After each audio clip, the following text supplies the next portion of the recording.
안녕하세요. 불만찬 기자들입니다. 오늘 뜬 이슈에 대해서 간략하게 말씀을 드리겠습니다. 방금 떴죠? 네, 프로축구연맹 상벌위원회 징계 소식부터 전해드리겠습니다. 연맹은 금일 10일 상벌위를 열어 3건의 논란에 대해 심의를 했습니다. 그 결과 전북 구단엔 제재금 1,000만 원, 안양 유병훈 감독에겐 500만 원, 김포 박동진에겐 250만 원의 벌금을 내렸습니다. 전북은 지난달 수원FC전에서 후반 추가 시간 4분이었죠. 볼보이들이 경기장 내 대기볼을 이동시켜서 경기 종료까지 약 2분간 대기볼 없이 경기를 진행했다. 이렇게 연맹은 파악을 했습니다. 볼보이 논란으로 구단이 징계를 받은 적이 있죠. 2021년 강원 대전전에서 강원 볼보이들이 경기 진행을 노골적으로 방해했다는 이유로 구단이 벌금 3천만 원을 받았습니다. 그 이후에 4년 만에 볼보이가 논란의 중심에 선 겁니다. 그 이후에 연맹은 2022 시즌부터 K리그에서 볼보이가 직접 선수에게 공을 전달하는 대신 터치라인과 엔드라인 주변에 배치된 콘 위에 공을 올려두면 선수가 가져가는 아시아 챔피언스 리그가 일찌감치 사용한 방식을 채용했는데요. 그날 수원FC가 추격하는 그런 상황이었거든요.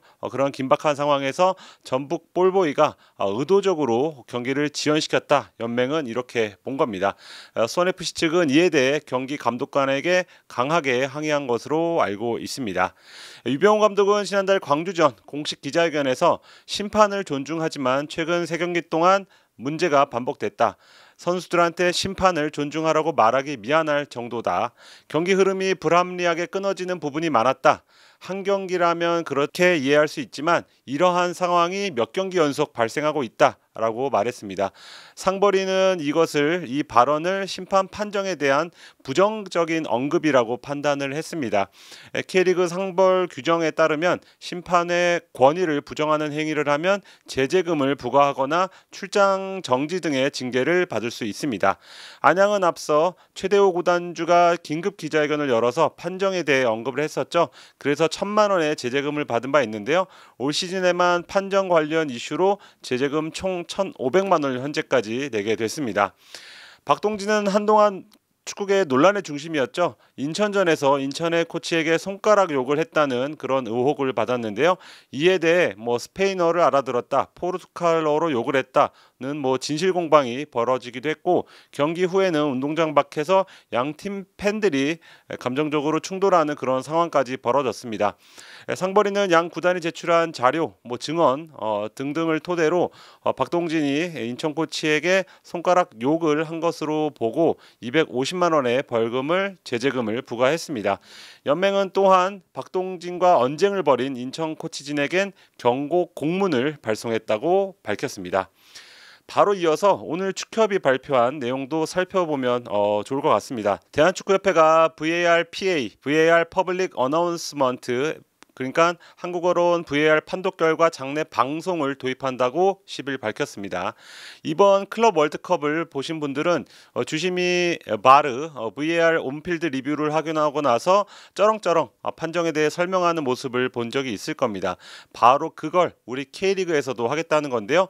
우선 13일 안산과 이랜드의 K리그2 경기에서 시범 운영을 해보고 점차 도입을 확대한다는 그런 방침이고요.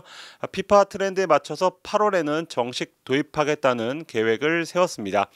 협회 측은 VAR PA 도입은 판정에 대한 팬과 미디어의 이해도를 높이고 신뢰를 제고하기 위한 시도지만 본격적인 도입을 위해서는 심판 교육과 경기장 시설 및 장비 구축 등 선행되어야 할 부분이 있다. 시범 운영 결과를 바탕으로 프로축구 연맹과의 협의를 통해 도입 범위와 시점을 최종 확정할 계획이다. 이렇게 밝혔습니다.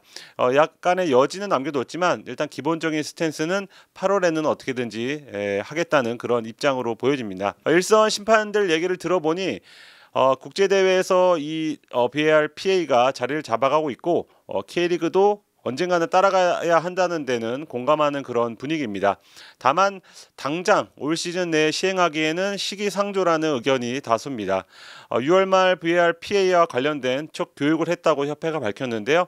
어떤 플랜, 구체적인 매뉴얼을 제공한 건 아니고 우리가 VAR PA를 할 것이다 이렇게 설명하는 자리였다고 해요. 그러니까 지금 당장 장비도 갖춰지지 않고 매뉴얼도 지금 갖춰지지 않은 상태에서 한두 달 사이의 준비로 이 제도를 시행하는 건 살짝 무리라는 그런 의견입니다.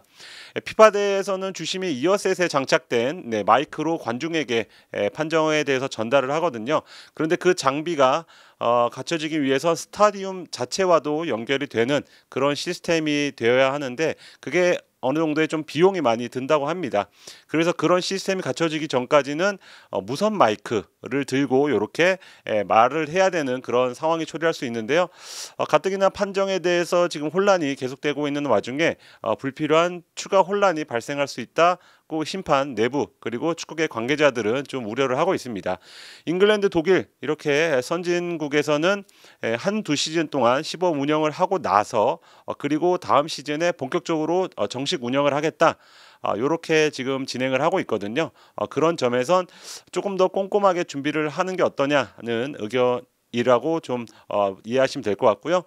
하지만 앞서 말씀드린 대로 협회와 연맹은 이번 안상과 이랜드전에서 시범 운영을 일단 해보고 판단을 하겠다는 거고 그날은 아무래도 국제 대회에서 VAR, PA를 해본 심판이 좀 배정이 되지 않을까 이렇게 예상을 해보겠습니다. 그 다음은 스포츠조선 단독 보도 다뤄야 되겠죠. 안드리고가 수원FC로 향합니다.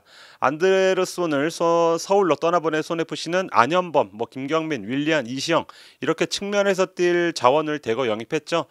그런데 가운데에서 공격을 풀어가줄 그러니까 안데르손이 하던 역할을 해줄 선수도 필요했습니다.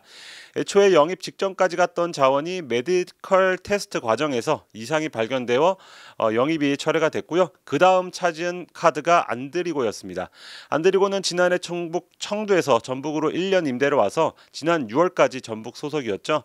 전북 임대 만료와 동시에 청두와도 계약이 끝나면서 자유계약 신분으로 이종료 없이 수원FC와 6개월 단기 계약을 맺었습니다. 연장 옵션은 포함되지 않은 걸로 파악이 됩니다. 전북에서 전력의 선수로 분류되어서 지금 안드리고가 최근에 경기를 나서지 못했는데요. 남은 시즌 그러니까 6개월간 최대한 실력을 보여준 뒤에 시장의 평가를 받겠다는 그런 의지로 해석이 됩니다. 수원FC 외 강원 등 여러 K리그 팀들이 안드리고 영입을 노렸지만 가장 빠르게 움직인 수원FC가 영입전에서 승리를 했습니다. 오늘 10일 메디컬 테스트를 받았는데요. 이상이 없으면 빠르게 발표가 날 것으로 보입니다. 두 번째 단독도 외국인 선수에 대한 내용이었습니다. 이랜드에서 뛰던 윙어 페드링요가 제주로 임대를 가고 대전에서 뛰었던 센터백 아론이 이랜드 유니폼을 입는다는 내용입니다. 제주는 올 시즌 득점에 대한 아쉬움이 있었죠. 전체 득점 랭킹 9위에 머물고 있는데요. 또 김학범 감독 부임 이후에 왼발로 차이를 만들 수 있는 플레이메이커를 꾸준히 찾았습니다.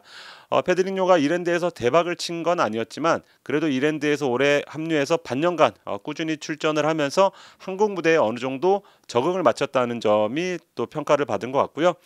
반면 이랜드는 최근 수비 쪽에서 계속된 실수로 실점이 늘어나면서 성적도 지금 동반 하락하고 있는 그런 상황이죠. 그래서 수비수 보강은 선택이 아닌 필수였습니다. 그래서 이제 아론, 광주와 대전에서 꾸준히 활약한 아론을 영입하게 된 배경이고요. 공격 쪽에도 변화를 줄 계획입니다. 야심차게 영입한 까리우스가 아킬레스건 완전 파열로 시즌 아웃 판정을 받았고 현재 계약을 중단할지를 논의하고 있습니다. 병경준도 다친 상황이라 왼쪽 날개를 어떻게든 영입하겠다는 보관입니다. 추가 소식입니다. 먼저 중국전에서 국대 데뷔전 치렀죠. 포항 이호재 선수. 최근에 벨기에 1부 리그 소속 쥘터 바르험에서 공식 오퍼가 스텔리아드에 도착을 했다고 합니다. 이호재에게 해외 이적 시 바이아웃 조항이 계약서에 적혀 있는데요. 그 금액을 제시한 거죠. 그렇게 되면 구단 간 협상은 필요 없어지고 선수 의사만 남는데요. 이호재가 잔류를 선언했다고 전해 들었습니다. 2026년 북중미 월드컵 출전을 위해선 현 소속팀에서 꾸준히 출전하며 강하게 드라이브를 걸 때라고 본 것 같습니다. 여기에 같은 팀 박승욱, 전천후 수비수 박승욱도 유럽에서 러브콜이 날아왔다고 합니다. 자세한 팀명까지는 아직 파악을 못했는데 동유럽 명문 구단으로 알고 있습니다. 김주성 선수 소식은 제가 어제 멤버십으로 전해드리고 얼마 지나지 않아 일본 몇몇 매체가 보도를 했더라고요. 짧게 정리를 하면 김주성에 대한 오퍼가 지금 물밀듯이 밀려오는 그런 분위기입니다. 아시아 출신의 가성비 좋은 왼발잡이 국대 센터백이라는 희귀성이 높은 평가를 받는 모양새인데요. 가장 최근에 적극적으로 손을 내민 구단이 바로 일본 산프레체 히로시마입니다. 제가 파악하기론 이적료만 100만 달러 오퍼를 제시한 상태고요. 중동에서 더 높은 이적료를 제시한 구단도 있는데 선수는 중동보다는 유럽, 일본을 더 선호해서 중동행 가능성은 사실상 접어둔 상태고요. 현 시점에선 산프레체 행 가능성이 좀 더 높은 상태로 보여집니다. 하지만 구단 간 협상 과정도 필요하고 서울에서 성장한 김주성은 이번 여름 해외 진출을 원하지만 구단과 불편한 관계까지 놓이면서 이적하고 싶지는 않다는 뜻을 내비친 것으로 알고 있습니다. 겨울 이적 시장도 이제 있으니까요. 구단도 김주성이 오랜 기간 해외 진출을 원했다는 사실을 인지하고 있기 때문에 이적의 문을 완전히 닫지 않은 상태지만 또 김기동 감독 입장에서는 김주성을 계속 쓰길 원하는 입장이거든요. 그러니까 선수, 감독, 구단의 입장 또 정리가 필요하고 이적료 그리고 개인 조건, 대체자, 새로운 구매자 등 여러 가지 조건을 고려해서 최종 결정을 내릴 것으로 보입니다. 다음은 서울의 황현수 선수 소식입니다. 이미 보도를 통해서 많이 알려졌는데요. 이 선수가 음주운전으로 무리를 빚어서 지난해 서울에서 방출이 됐죠. 꼭 1년 만에 축구화를 다시 신게 된 것 같습니다. 태국 매체들은 태국 일부 승격팀인 아유타야 유나이티드가 수비 강화를 위해서 황현수 영입을 준비 중이다. 이 선수가 센터백과 레프트백을 모두 소화할 수 있고 2018년 아시안게임에서 손흥민과 같은 팀에서 뛰었다라고 조명을 했습니다. 황현수도 개인 SNS에 선수로서 다시 도전할 수 있는 좋은 기회가 왔다. 공식 발표는 아직이지만 새로운 환경에서 다시 시작할 준비를 차근차근 해나가고 있다. 축구를 처음 시작할 때의 마음으로 내 진심과 노력이 느껴질 수 있도록 최선을 다하겠다라고 복귀가 임박했다는 소식을 직접 전했습니다. 아유타야는 과거에 한국인 선수 정우근 그리고 유병수가 몸담았던 팀인데요. 지난 시즌 태국 2부에서 2위 성적으로 1부로 승격을 했습니다. 태국 사정을 잘 아는 관계자에게 좀 물어봤더니 아유타야가 재정이 넉넉한 팀은 또 아니라고 합니다.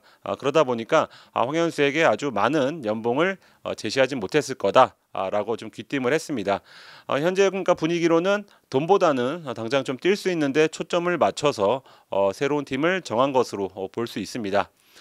끝으로 가수가 아닌 축구선수 이승기 선수가 지금 은퇴를 합니다.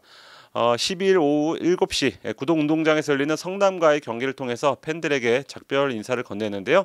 계약 기간은 올해까지였는데 무릎 부상 문제로 더 뛰기 어렵다고 판단해서 축구화를 벗는 쪽으로 결정을 내렸습니다. 이승기 선수 소식을 갖고 온 건 저 개인적으로 이승기 선수의 팬이기도 해서인데요. 개인적으로 2010년대 K리그 베스트 11을 뽑아라 라고 하면 저 개인적으로는 어떻게든지 이승기를 한자리에 넣고 싶을 정도로 굉장히 좀 높이 평가하고 제가 좋아하는 스타일의 선수입니다.